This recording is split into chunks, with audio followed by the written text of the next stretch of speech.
நடவடிக்கைகளை எடுத்திருக்கிறது. ஆனா இதை அரசியலாக்கும் நோக்கத்துல இந்த தீர்வையே வேண்டாம், இந்த சிஸ்டமே வேண்டாம் அப்படின்னு சொல்றது எந்த வகையில சரின்னு கேக்குறேன்.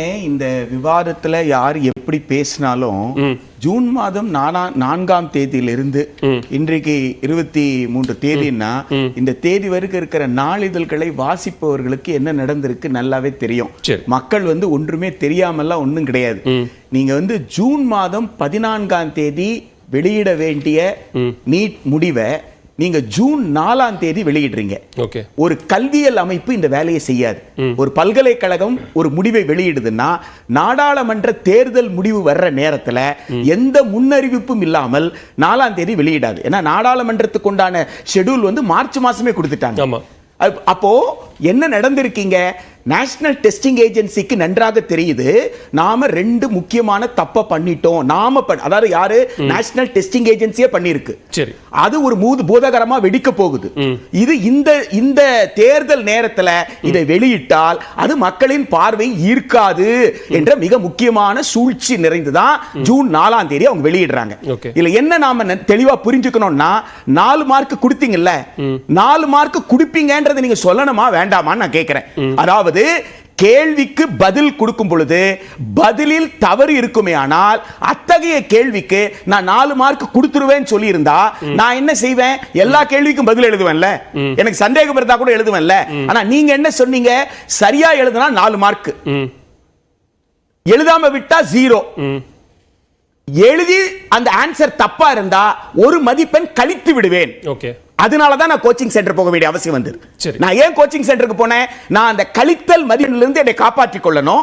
கொடுக்கிற நேரத்தில் நான் வேகமாக அந்த மல்டிபிள் சாய்ஸ் கொஸ்டினை நான் எழுக்கணும். இதுக்கு தான் நான் கோச்சிங் சென்டருக்கு போயிருக்கேன். ஆக நீங்க சொன்னது 4இல் 1 சரி, சரியை தேர்ந்தெடுன்னு சொன்னீங்க. அப்போ எனக்கு அந்த குறிப்பிட்ட கேள்வி எனக்கு குழப்பமாக இருந்தது. அது அப்ப நான் அந்த கேள்வி விட்டுட்டேன். இல்ல இது எல்லாத்தையுமே அக்செப்ட் பண்ணிக்கிறாங்களே, இது எல்லாம் குளறுபடி, இதெல்லாம் பிரச்சனை தான், இது எல்லாமே அக்செப்ட் பண்ணியாச்சு. கொலை செய்தவன் ஆமாம் நான் கொலை செய்தேன் என்று சொன்னால் செத்து போன உயிர் கிடைக்குமா? நீங்க என்ன பேசிட்டு இருக்கீங்க? நீட் வந்த காலத்தில் நீட் என்ற நடைமுறையே தவறுன்னு சொல்லிட்டு இருக்கிறோம். நீட் நடைமுறையில் இருந்தால் என்னென்ன தவறு நடக்கும் 2016 இருந்து சொன்னமோ அது அத்தனைக்கு நிறுவனமாயிட்டு இருக்கு. அப்போ இது எதை சீர்குலைக்குதுன்னு சொன்னா பொது சுகாதாரத்துறை நேரடியாக பிரைமரி ஹெல்த் சென்டருக்கு கிடைக்கக்கூடிய டாக்டருக்கு சிக்கல் வருது. பிரைமரி ஹெல்த் சென்டர் பலவீனப்படுதுன்னு சொல்லி இருக்கிறோம்.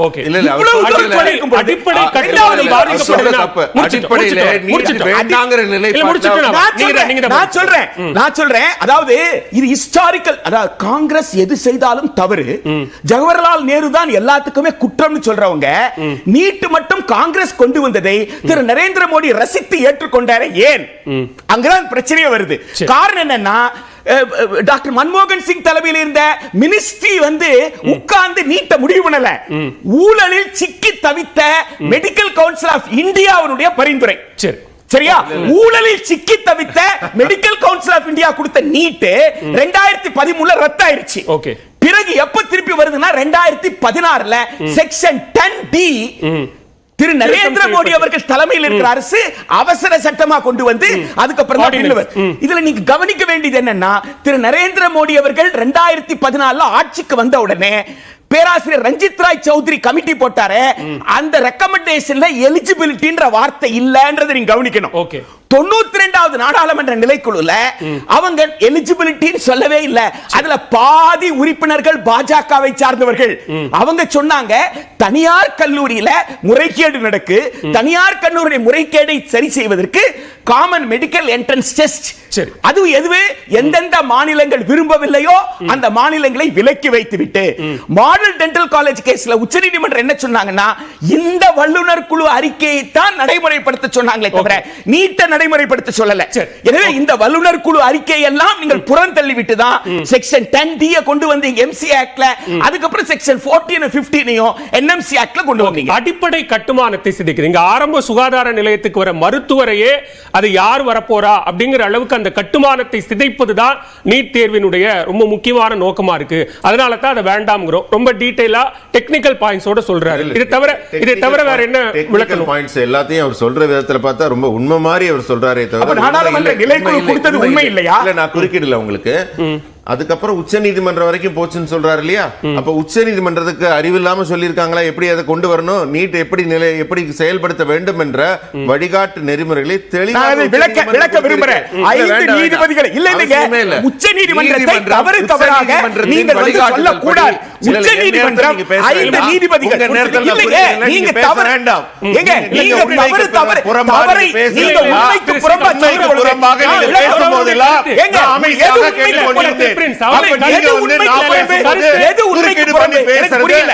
எது உண்மைக்கு புறம்பு? 12வது நாடாளுமன்ற நிலைக்குழு அறிக்கை மார்ச் மாதம் 8 2016 திரு நரேந்திர மோடி தலைமையில் இருக்கிற அரசு செய்யும் போது அவர்கள் குரல் வளம் இருக்கிறது. பதில் சொல்ல முடியாது.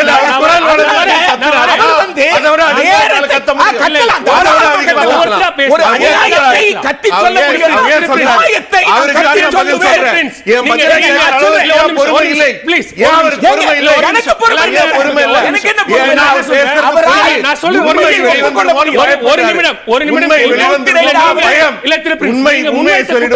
அவர்கிட்ட பதில் வாங்கிக்கிறேன். மறுபடியும் நீங்க தாராளமா பதில் சொல்லுங்க. உங்களுக்கு நான் நேரம் தரேன். அது கொடுங்க. அவர் இவ்வளவு அழகா பேசினாலும் ஏன் என்னோட ஒரு உண்மையை சொல்ல விடாம தடுக்கிறார்னா பயம், அச்சம். ஏன்னா இவங்க வந்து ஆளும் கட்சிக்கு கால்ரா அடிச்சு ஆளும் கட்சிக்காக தேவையில்லாம உச்ச நீதிமன்றத்தை தனிநபர் விமர்சனமா இல்லாம கருத்தா பேசலாம். நான் என்ன சொல்றேன், இங்க இருக்கிற மாநில அரசு என்ன சொல்லுதுங்கிறதுக்கு ஆதரவாகத்தான் எல்லாரும் நிலைப்பாடு எடுத்து பேசுறாங்க. அவங்க சார்ந்த மாநில மக்கள் என்ன சொல்றாங்களோ அதுக்காக மாநில அரசுக்கு இல்ல, மாநில அரசை தேர்ந்தெடுத்தது மக்கள். நீதிபதி ஏ.கே. ராஜன் கமிட்டி ஆய்வு செய்து ஒரு அறிக்கை கொடுக்கறாங்க சார்.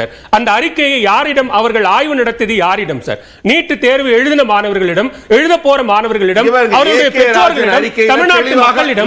அந்த அறிக்கை அப்ப தமிழ்நாட்டு மக்களினுடைய போய் மாணவர்கள்ட்ட நடத்தல, எனக்கு கொடுக்கப்பட்டதுன்னு அவர் தெளிவா எழுதி இருக்காரு. அத்தனை மாணவர்கள்ட்டையும் நாங்க கேட்டோம்னு ஒரு தரவை கொடுத்திருக்காங்க. அது நாடகம், ஒப்பனை, அது செய்யப்பட்டது. அதனால அது உண்மையே கிடையாது. அப்படி இருந்தா இன்னைக்கு எத்தனை அரசு பள்ளியில படித்த மாணவர்கள் நீட்ல தேர்வாயிருக்காங்கன்னு பார்க்க சொல்லுங்க. இங்க இருக்க மாணவர்களோ பெற்றோர்களோ நடத்தவே இல்லை. நீட்டுக்கு எதிர்த்து அவங்க போராட்டம் பண்ணவே இல்லை. இவர் சொன்னார்ல, ரொம்ப தெளிவா டாக்டர் சொன்னார் தெரியுங்களா? தனித்தனி தேர்வுகள், ஒவ்வொரு மாணவனும் 20 தேர்வு எழுத வேண்டியிருந்தது. ஜிப்மருக்கு ஒரு தேர்வு, எய்ம்ஸ்க்கு ஒரு தேர்வு, தனியார் பல்கலைக்கழகங்களுக்கு ஒரு தேர்வுன்னு ஒவ்வொரு காலேஜும் நடத்துறாங்க. இங்க அங்கேயே ஓடிட்டு இருந்தான். அத்தனை பேருக்கும் ஒரே தேர்வாக கொடுத்து மிகப்பெரிய தீர்வு கொடுத்திருக்கு. இரண்டாவது, அவன் வாங்குற மதிப்பின் அடிப்படையில் அவனுக்கு இடம் கிடைக்குது. எத்தனை ஏழை ஏழை மாணவர்கள் இன்னைக்கெல்லாம் வந்து டாக்டர் ஆயிருக்கும் சந்தோஷப்படுறாங்க. நீட்ல இருக்க நன்மைகளை பார்க்காமல் இவர் மூச்சு முட்டை அவர் சொன்ன டாக்டர் என்ன சொன்னார்? ஒரே ஒரு விஷயம், தனித்தனி தேர்வுகள் நடந்ததுன்னு அவரு தான் சொன்னார். ஏகப்பட்ட தேர்வுகள் நடந்திருக்கு, தனித்தனி நிறுவனங்கள் குமார் அவர்களுக்கு மேற்கோள் காட்டின அந்த உத்தரப்பிரதேசத்தில் கைது செய்யப்பட்ட ரவி அத்ரி ஒரு மெடிக்கல் காலேஜ் ஸ்டூடெண்ட். அவர் வந்து டிஸ்கண்டினியூ பண்ணிட்டு இந்த பேப்பர் லீக் மாதிரியான விஷயத்துக்குள்ள வராரு. அங்க அவங்களுக்கு அந்த செயல்படுற கும்பலா செயல்படுற அந்த